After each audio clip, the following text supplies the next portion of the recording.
Anak-anak 11-11-nya alhamdulillah saya sendiri.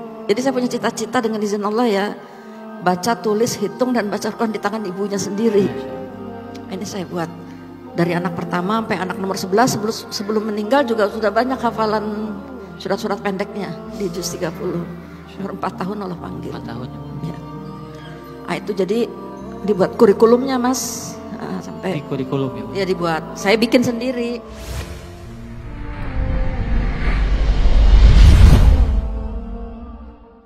Bun, saya mau nanya ke Bunda deh. Siap.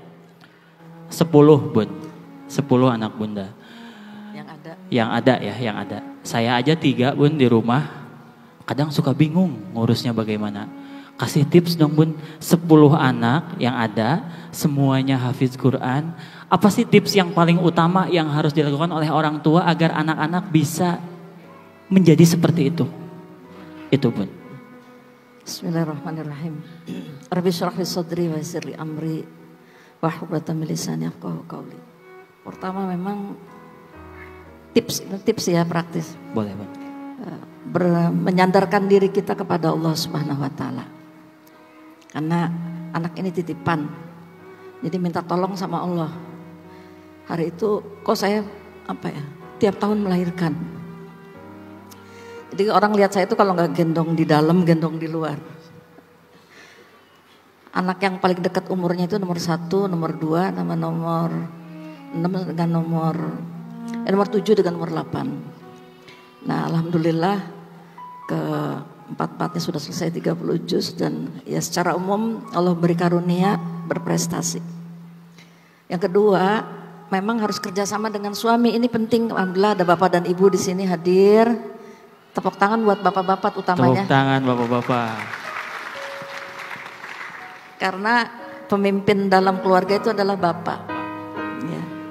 Istri pada dasarnya yang mengikuti visi bapak. Dan alhamdulillah suami saya klop Allah kasih. Ya, dia sibuk dakwah. Tahu-tahu dilihat sampai rumah anak-anaknya udah pada pintar ngaji. Masya Allah.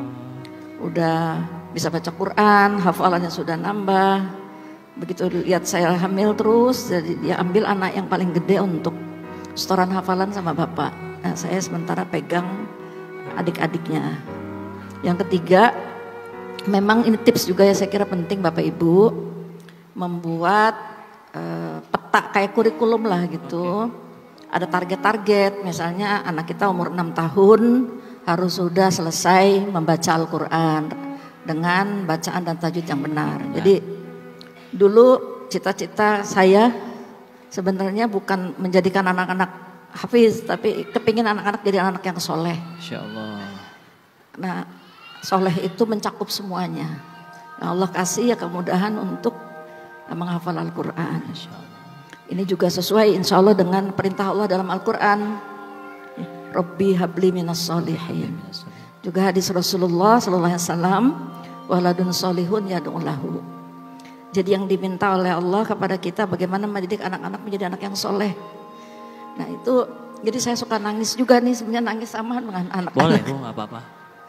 Kalau nangis saya itu kalau anak-anak udah di atas 7 tahun. Saya takut mereka gak bisa baca Quran. Masya Allah.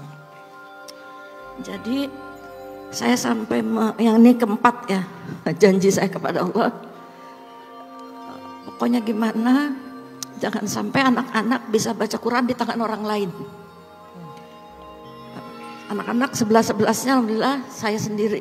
Jadi saya punya cita-cita dengan izin Allah ya, baca, tulis, hitung dan baca Quran di tangan ibunya sendiri. Ini saya buat dari anak pertama sampai anak nomor 11, sebelum meninggal juga sudah banyak hafalan surat-surat pendeknya di juz 30.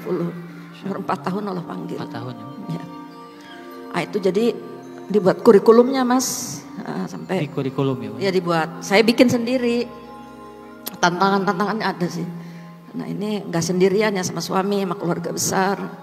Tapi memang harus istiqomah. Istiqomah. Itu yang kelima, kita harus konsisten. Kenapa bisa konsisten? Saya kira ini juga hadiah dari Allah Subhanahu wa taala, hidayah. Dan tiba-tiba ada perasaan takut. Takut kalau saya tiba-tiba Allah panggil anak-anak saya belum bisa baca Quran. Karena Al-Quran itu penting sekali dalam kehidupan kita. Ya Alhamdulillah kemudian Allah buka pintu-pintu lainnya. Saya kira ini insya Allah. Masya Allah. Boleh tepuk tangan sekali lagi, itu luar biasa. Saya kayak ngerasa ngobrol sama ibu saya sendiri, maaf ya Mas ya. Soalnya saya juga kalau ngobrol sama ibu kayak gini. Tapi memang tips-tips ini, wah super semua Kak Danu. Banget. Alhamdulillah. Bagaimana? Belum tentu bisa ngelakuinnya juga nih. Tapi tadi jadi motivasi juga buat saya di rumah nanti. Bang Ari juga gitu ya? Iya. Punya 3 aja Bang Ari ya? 3 betul, tapi nggak sulung semua sih. Saya juga tadi bercanda kok. Bercanda. Jadi keluarga itu ternyata memang bisa dijadikan sebuah tim.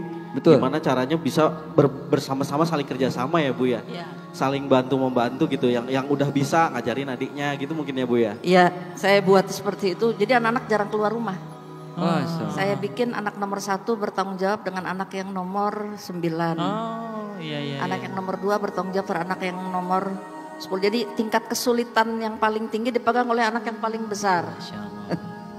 Sampai sekarang jadi masih ikatan saudara itu. Alhamdulillah. Jadi tidak hanya sekedar hubungan saudara damia ya, nah, tapi juga hubungan-hubungan ideologis. Nah, ini saya bilang ini kelak akan menjadi saksi nanti di hadapan Allah bahwa tugas ibu dan bapak sudah ibu tunaikan.